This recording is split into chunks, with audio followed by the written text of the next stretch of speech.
So the people here have had their chance, and then they're going up to have a look. And when they come down, then it'll go, and you'll have it. Okay, so I don't know if you've done any since, but almost pamphlet. Mama, ty będziesz zynieć. Things to think about.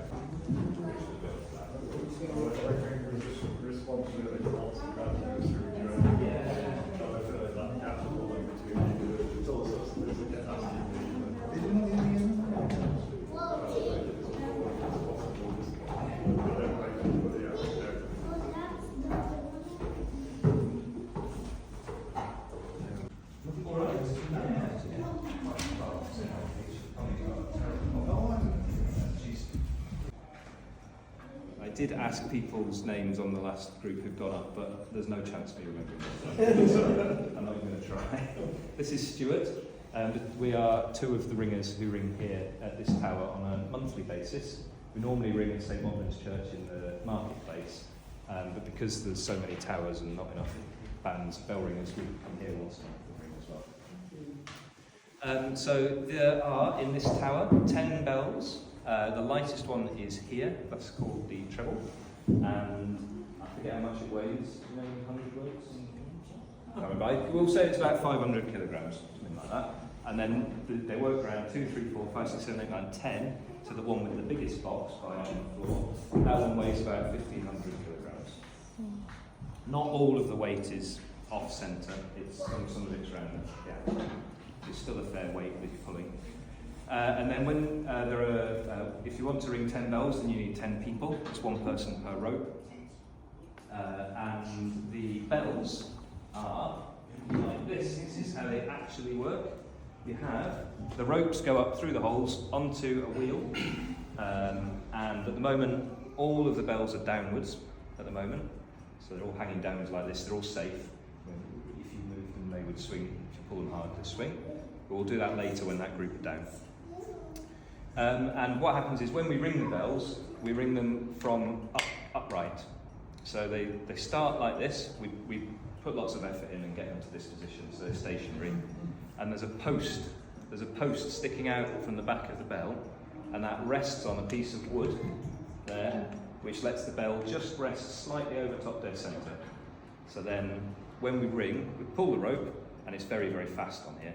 It comes down and it swings in between like that. And as it swings, the clapper in the middle, this is called the clapper, moves around and hits the inside of the bell, and that's what strikes the bell and makes the noise. So as you pull it round, it's about here that it will strike and make the noise. And then as it goes all the way around, the post, which is called the stay, interacts with this other piece of wood, which is called the slider, and then it can lean just over top dead centre on the other side. We don't normally set it there, but it's possible. So that means that the piece of wood is not getting in the way during normal ringing. Normal ringing, the bell's coming up to near top dead centre, but not completely. It's probably about 355 degrees, perhaps. It depends on the rate, how many bells are ringing and the rate that they're ringing at. So when all 10 are ringing, that 10th bell takes ages to go around, whereas the lightest bell goes around very quickly. And so the lightest bell pretty much needs to set itself every time because of that. Well, the heaviest bell isn't making it up to the top at all. When you ring them, the making the sound takes some energy out of the bell, and also the friction in the bearings takes energy out. So you have to put in just enough. When you pull the bell off from the top, you have to pull. You can't push with a rope, you can only pull. So you have to pull just enough to overcome and put back in enough energy to keep it going. And it's technique that you learn as to how much that takes. If you put too much energy in, then it will fly around over the top and smash the wood into the slider. And if you do it really wrong, you can break the stay, but it's there as a sacrificial piece. After that, you can't ring, you need to go and fix it, put a new one in. So you don't do that normally. I don't think I've never broken one, which is quite good. So it is possible. I've mended a lot. You've mended a lot, but I've never broken one. Yeah, so that's pretty good. So what happens is, so that's how it works. And you've got that's this piece here. This is called the Sally. So you put your hands on there. It's quite nice to hold as well, like that. If we were ringing on 6 bells, then the lightest bell is always number 1. So that would be number 1 there. 1, 2, 3, 4, 5, 6. So we'd ring the front 6 bells. And you always start in a sequence of 1, 2, 3, 4, 5, 6. You always start with the lightest bell and round to the heaviest bell. And the pace of the heaviest bell sets the tempo of all of it. So it would be, if I had a piece of paper, it would say 1, 2, 3, 4, 5, 6 as the initial sequence. With what we call call changes, one person calls out numbers to swap the order round. And so initially it's 1, 2, 3, 4, 5, 6. The person would say 2, they'd say 2 to 3, meaning the second bells follow the third in the sequence. So 2 and 3 would swap order. So it would then go 1, 3, 2, 4, 5, 6 in the sequence. And then you could just keep doing that for a while, 1, 3, 2, 4, 5, 6, 1, 3, 2, 4, 5, 6, until they call 4 to 5, so at that point 4 and 5 would swap over, and you get 1, 3, 2, 5, 4, 6. Yeah, right. 1, 3, 2, 5, 4, 6, and then 2 and 5 are neighbouring, and you could swap 2 and 5 over, and at that point you get 1, 3, 5, 2, 4, 6, which sounds quite musical because you've got thirds going on in the order of the bells. So you can continue to swap the bells around, you could reverse them, you can get other combinations of patterns that sound quite nice, and they've got names to them, the nice sounding ones. And they're all a bit quaint. So you've got Queens and Whittingtons and roller coaster, even if you're on 8 even, this one. Yeah, you've got Kings, Tittums, really odd. Arches, Is it? radio. Oh yes, yeah. So they all have quirky names to them, different orders. So you can move through, and then if you keep swapping the bells, you can get from one pattern to the next, and eventually you get back to the start. When you hear bell ringing for a wedding and it starts in the peal of lightest through to heaviest, that's like your classic wedding sound, I think. But it's the most simple piece of ringing you can do because you've just started, you're not done anything. When you get more advanced, then you move into what's called method ringing. And with method ringing, people follow patterns.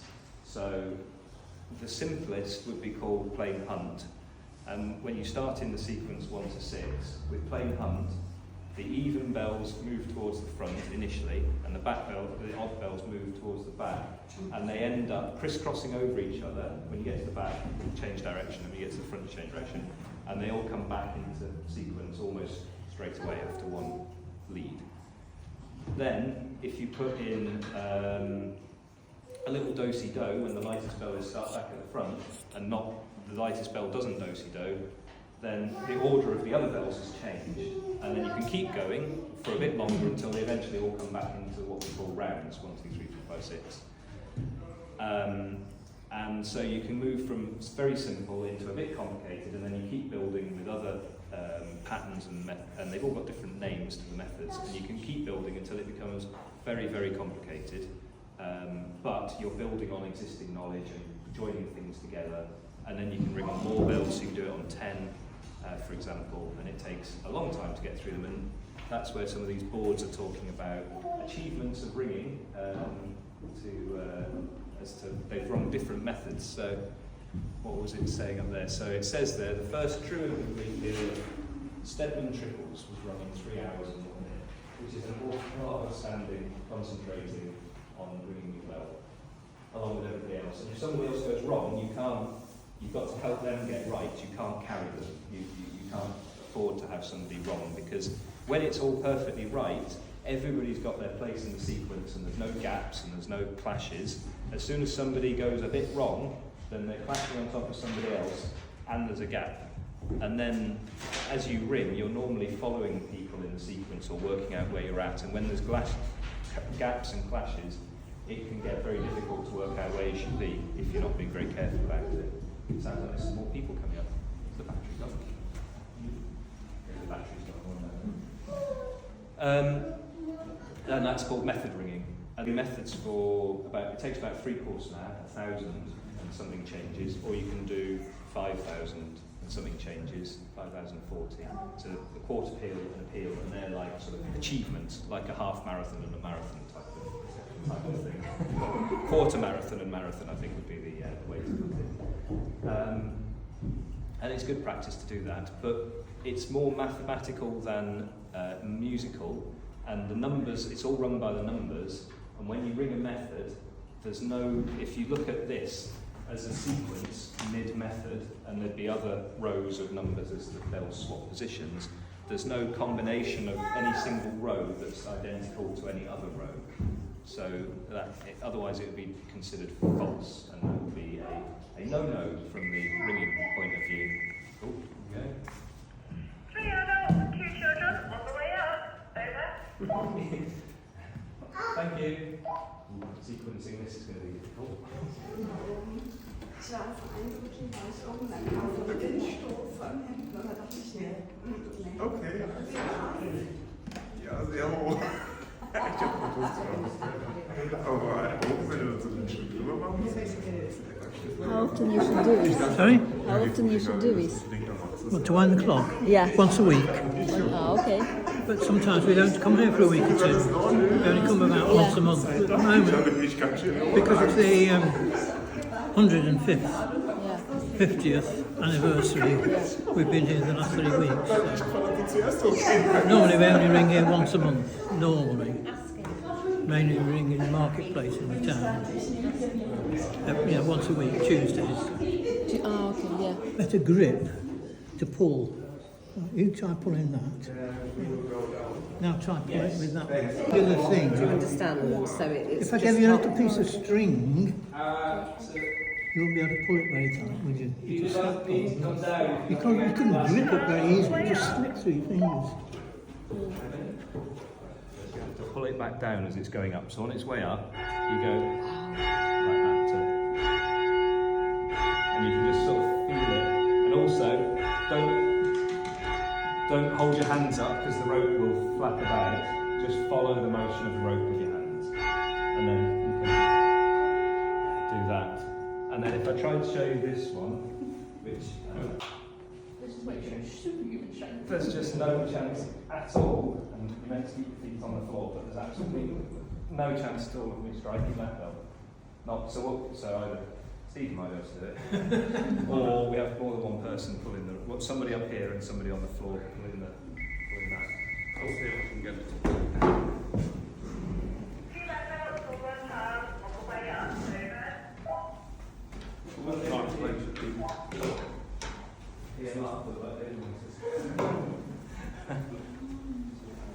we'll go eventually.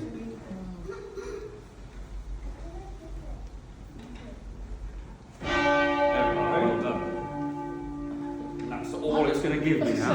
That's it. Oh, there you go.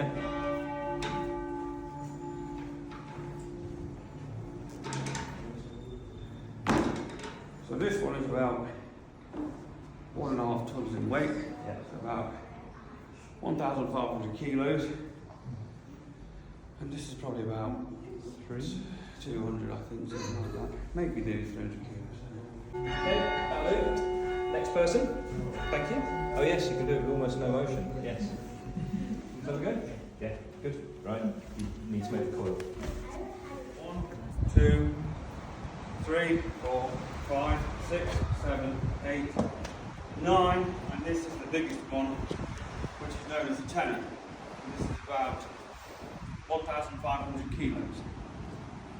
So you can see that the bells are mainly on the timber frame. That was customary at the time when the bells were put in. And when they were augmented, so they added more in 1922. By then, they started using cast iron frames, which you can see there. This is the treble, or number 1, so this is the lightest bell. And this is the tenor, which is the heaviest bell, which is about 1,500 kilos in weight. So we go in 1, 2, 3, 4, 5, 6, 7, 8, 9, and 10. You'll notice that a lot of the bells are on an oak frame, so at that stage it is still customary to put bells on timber frames. By the time 2 more bells were added and they had to shift the bells around a little bit to fit them in, they started going on to cast iron A-frames, which you'll see there. So you will see that all of the bells are hung on a wheel. Okay, so at the moment the bells are what we call down, so they're in a safe position. The only thing that can really happen is they can just sort of swing a little bit from side to side. When we, and there's Mike will show you with the model downstairs as well, but when we ring the bells are upside down, they're upended, for want of a better word. And so you'll notice that there is a piece of wood here, this is known as a stay. That stops the bell from just going round and round and round. So it'll go round one way, stop, go back round the other way, stop. And you'll see underneath the bell there is another piece of wood, they all have them, that goes across the pit, and that's known as a slider, and it's got 2 stops on the end, so that's what stops it going 360. So there are 10 bells here, these 8, so starting from here down to here. These were recast from a previous set that was installed in 1872. The back 8 were installed in 1912, so as some of you will know that was also the same year the Titanic went down. And then in 1922, 2 more bells were added to take them up to a 10.